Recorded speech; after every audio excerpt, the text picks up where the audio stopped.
I don't think the game's over.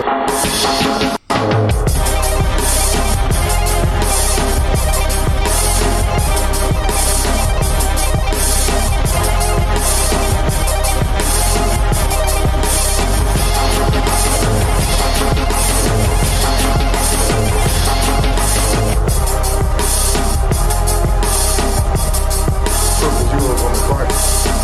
Welcome into Triple Zeros. I'm your host, Josh Buckhalter. You're going to follow me, man, on Twitter at Josh G. Buck, Facebook page, Jukes and Jumpers.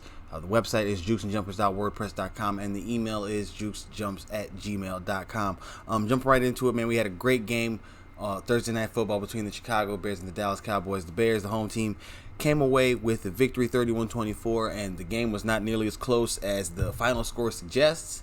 Dallas came out and marched right down the field. 17-play drive, longest drive of the season for any team in the NFL this year, and punched one in with an Ezekiel Elliott 2-yard plunge converted 2 fourth downs.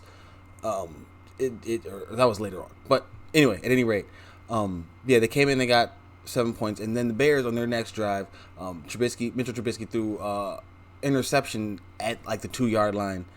So it was a rough start to say the least, but then the Bears rattled off 17 unanswered points in the second quarter, and then got 7 more in the third and then in the fourth. Dallas did try to make a late rally again. Obviously, the final score was closer than, like I said, the actual game was. They got 17 in the fourth quarter, but the Bears were running the ball. They were extremely balanced in offense and defense. We saw Anthony Miller continue to be a safety valve for Mitchell Trubisky out of the slot. Allen Robinson continued to just make spectacular plays and timely plays. They found a tight end. Go figure. Jesper Horsted has come on of late, making his presence felt. He had 4 catches, 36 yards. J.P. Holtz, 3 catches, 56 yards. But Allen Robinson, like I said, 5 catches, 48 yards, 2 touchdowns. He had a hell of a game. And then Anthony Miller got his first touchdown of the season, 3 catches, 42 yards for him. David Montgomery had 86 yards on 20 carries. He fumbled, and it was a bad fumble because it was one of those he was trying to fight for extra yards, and the play could have been blown then, but more importantly, there was a lesson for him to learn to live to fight another play. And he was fighting for yards, like I said, and the ball just got ripped out. But a good effort. Good to see that they are continuing to use him. Trubisky, though, ran 10 times, 63 yards, and he had a touchdown himself. I actually wrote in the article for Last Word on Pro Football that the Bears will be looking to emulate what the Buffalo Bills did against Dallas last week. Josh Allen had 10 carries for 43 yards, and Mitch had 43 early on and was moving on them and giving them fits. You know, the Cowboys have struggled with mobile quarterbacks all year. So Trubisky exploited it, but it's important because that was an aspect of his game that had been missing for most of the season. And when he ran, it seemed like it was forced. And it seemed like it was forced to start this game too, but he got into a rhythm pretty quickly after that first hiccup. And for all the criticism, I have to get this out, for all the criticism that I put on Trubisky, many of us put on Trubisky, when he's right, it looks good. The problem is you just don't know when you're going to get it. Now, if he can ever find consistency, he's going to be a really good quarterback. I don't know about great. I'm not sure about, how much he elevates those around him, but he is a good leader.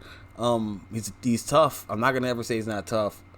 And it was pointed out online by Eric Lambert of Sports Mockery how since Trubisky has had thrown or was benched a few games ago, that the offense scored 55 points and that he had, I believe, 7 touchdowns, or was it 9 touchdowns? Got to double check just to make sure I don't want to give out the wrong. 7 touchdowns and 55 points since he went to the bench. And it kind of speaks to what they say about him, that he's a leader. He kind of felt like he let everybody down. Nagy said this after the game, like that's what the conversation was about. Like Mitch felt like he let everybody down. But I can't not acknowledge that he played well. He played really well, and I was giving him a lot of flack for the last 3 weeks. Everybody's saying, he's been playing well for weeks now, and it was against the Lions and against the Giants, 2 poor secondaries, 2 poor defenses, and 2 poor teams. And against the Rams, he didn't do much of anything. Against the Eagles, he didn't do much of anything. So that's where my trepidation came from. But I was also worried about the defense and how they would handle things because they had been giving up points to the Lions and to the Giants. So it was good to see the defense rally after that initial touchdown. There's a lot of furniture, also some furniture movement going on when they gave up that early touchdown. I was like, it's gonna be a long night, man. But they came back and they answered, and they bounced back after the interception, a couple of 3-and-outs in the middle there when the Bears got a lull. They shut down the passing game most of the night. And Amari Cooper was held quiet most of the game. He ended up getting his and a late touchdown. Brett Maher was basically a bear tonight. Missed the field goal, kicked the kickoff out of bounds. Just wasn't a good night for him. The Cowboys have kicking woes, something that Bears fans are very, very much familiar with, but not on this night. Eddie Pinheiro was good.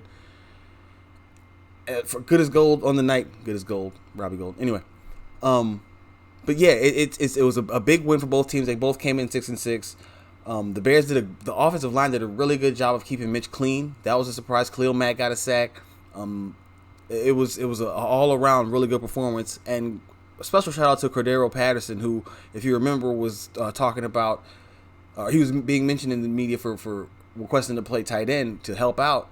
That wasn't needed, but it's good to see him do it. And then tonight he ended up getting a big catch for 30-something yards on a screen, took it himself, and showed the extra effort. He just plays tough. He got, he's a dangerous kick returner. Just one of those football players that you really need on your team to get guys to buy in. He's a guy that has bought in and just wants to play, wants to be on the field however he can help. That was great to see. Of course, everything wasn't great. There was the interception. There were a couple of bad throws. It's just hard to really nitpick. Mitch finished 74% completion, 244 yards, 3 tugs, 1 pick, only took 2 sacks. He had 115.5 quarterback rating. 63 yards on the ground in the tutty. I didn't think he would run 10 times, and I didn't think he would have that kind of production, but I thought that it would be necessary for it to happen. That's what I wrote in the article for Last Word on Pro Football. As I said, they did what the Bills did, and then they made Dallas one-dimensional in doing so. Dallas did go away from Elliott a little quick, especially after the early success that he had to try to keep up with what the Bears were doing, it seemed like. Elliott finished the game with 19 carries for 81 yards, so it's not like they went away from him completely, but it was just him running the ball, so you get the picture there. But again, when you fall behind, that's what happens. I'm not a big fan of that. You see the teams that win more run the ball. We know that. We did see more play action, and if you've been with me for the beginning of the show, you know that that's something that I have been harping on since episode 1 and in the writings before that, because man, Mitch is a dangerous weapon when he gets outside the pocket, when he has that play action to kind of bring the defense up. And aside from the fumble, Montgomery runs so hard. When he finds his crease, he's taking a couple of guys with him for about 3 to 4 yards at least, and he falls forward. You just want to see this consistently. You want to see this, and I'm not just talking about from the players. We know we need to see it from Mitch consistently, but the guys around him, the focus level, the Anthony Miller running the right route, stuff like that, the not dropping passes, and Allen Robinson for his great season, he went over 1,000 yards tonight. But for his great season, I think it's important to remember that he started the season with a lot of drops. Remember, he was one of the biggest contributors to it, and he's got 898. I'm sorry. 7 touchdowns, 898 yards this year. But to see him have such cleaned it up and become such a vital weapon, there was talk that he wasn't necessarily a top flight guy along some circles, but to see him deliver week in and week out and carry this offense most weeks this season has been something to behold. Amari Cooper, like I said, he had 6 catches for 83 yards, but he was and a touchdown, but he was mostly held in check. He was held in check for most of the night. So they did this without Prince Amukamara. Kevin Tolliver came in and had to hold down one of the corner spots, and they tested him a couple times. He got beat, but it wasn't anything worse than what Prince has done, and that's not to knock Prince. It's no secret I'm not the biggest fan of his, but I know the value of that he brings. He's a tough guy. Playing corner, especially being on an island, you're going to get beat sometimes. That's the way it happens. But I digress. Bears 2 picks. It was a good game. I'm not searching to find criticism. I'm trying to find the words to explain how how thorough of a dominating performance this was, considering how close the final score was. Both teams, like I said, came in 6-6, and Dallas now still leading the division, but they're leading it at 6-7, which is odd. The NFC East is a mess right now. But the Bears have completed phase one of Operation Make the Playoffs. After starting the season so rocky, they've now won 3 straight, and four of their last 5, I believe.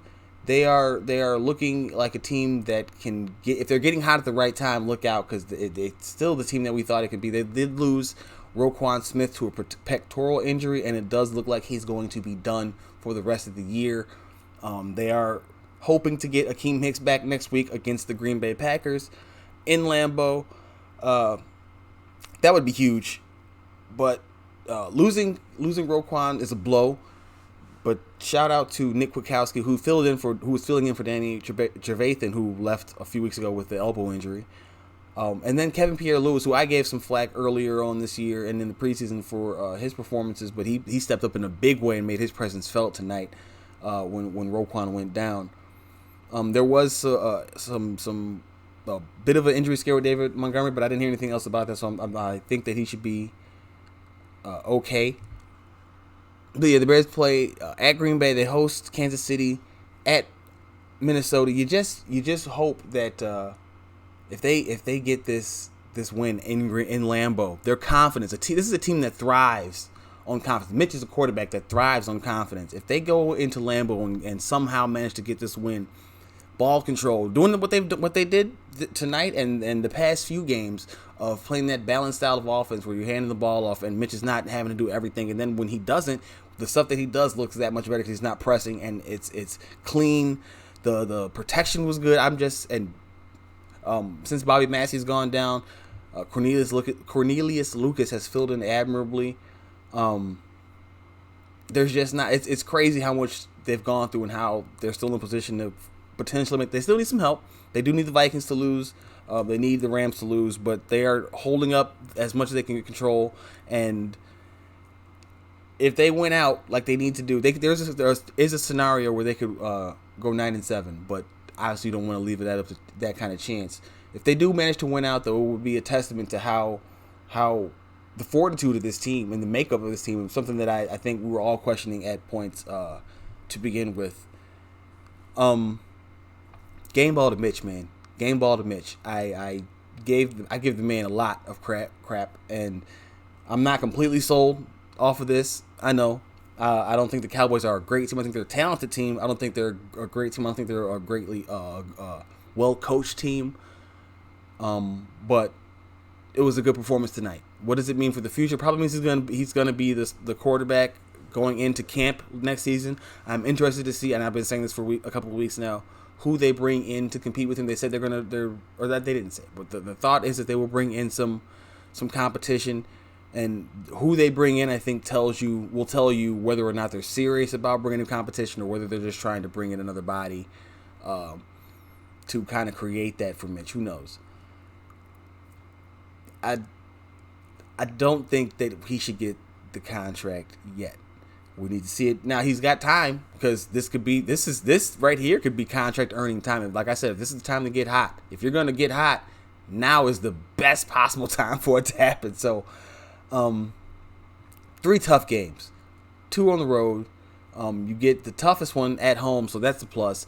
The week 17 against the Vikings, no slight, but some slight. I'm not, I don't think the Vikings game is the tough one. I think it's the next 2 that are the real nail biters. And then what happens with the Vikings before they get to the Bears? If the Bears only need to be the one that gets them, if they just need that one more loss for the Vikings in week 17. I have full confidence that the Bears will go out and make sure that they do it. And I don't know if it's returning the favor. We'll kind of get a little bit of a repeat of last year in some way, shape, or form of how they knocked the Vikings out last year. If they could knock the Vikings out again this year to allow themselves to, that'd be poetic. But I'm getting ahead of myself. Again, they have a lot. They got the Packers next week, and that's all that matters. The Packers will actually be taking on the Redskins, so they'll probably roll in at 10-3 coming in. Some other interesting games. The Ravens take on the Bills. Ravens are 10-2. The Bills are 9-3 after that win that they had over the Cowboys, the Bills last week, and the Ravens beat the San Francisco 49ers. This game is going to be two tough defenses, two dynamic quarterbacks. Still like the Ravens. Lamar's my MVP. I know we liked what Russ did. I can't not. I've been on the Lamar train. I got off for like a week, and now I'm back. I'm not going anywhere. 10-2, loving every minute of it, and I hope everybody is really appreciating what you're seeing. If you didn't get to see Mike Vick, if you're too young for Mike Vick, this is not an exact copy, but man, this is about as close, and it might be a little bit better because of I think the level of refinement as a passer is higher at this stage than Michael Vick was when he was early in his Atlanta career. You got the 1-11 Bengals against the 5-7 Browns, and I'm just mentioning that because the Bengals had their one win. They're probably still going to get Joe Burrow, but they have their one win, and I just want to see if they beat the Browns. And the Browns have really botched this kind of remake of the dream team the Eagles had from a few years back. I told you about the Packers hosting the Redskins, Dwayne Haskins. Look, I'm not a Redskins fan, but a victory by the Redskins, a nice surprise stunner, catching the Packers off guard, looking forward to the Bears. Who knows? Would be greatly appreciated. Then you got the Lions and the Vikings. Now listen, the Lions will be, I believe, starting David Blau again coming into this game. But if they are able to steal one in Minnesota and put them behind the 8 ball and apply a little bit more pressure, listen, that would just mean all the world to a lot of people here in Illinois. Then you have the Saints and the 49ers, and that's going to be a good game. The tough defense against that Saints offense. Both teams sitting at 10-2. These are the kind of matchups that I think. Now, we saw one last week with the Ravens and the 49ers, but I think this is one where it kind of pits Jimmy Garoppolo against a better measuring stick, if only because he's not. When you compare him to Lamar, they're going to compare the passing yards, and Lamar's passing yards aren't as high right now because he also runs. But all of Breeze's yards will be coming through the air. So to seeing what he does against Jimmy and how accurate he is will be a good way to measure the tone, I guess, around Garoppolo right now. I'm not one who is sold on him. I still feel like they're going to ultimately lose. I don't want to say because of him, because that sounds like a blame thing, but more like he won't be able to elevate them above the current state of the team. They're a young and experienced team. They're learning to win together. That defense is for real, but I don't think the offense is just quite there yet. They're still dealing with the injuries. They're supposed to get Matt Breida back, but I expect the Saints to win this game and the 49ers to take another blow to their top seeded standing. They already are number 2 now because the Seahawks won their game last week. Moving on around the rest of the NFL. Not really a light schedule, an interesting game. The Titans at 75 taking on the Raiders. The Raiders are trying to battle their way back into the AFC picture.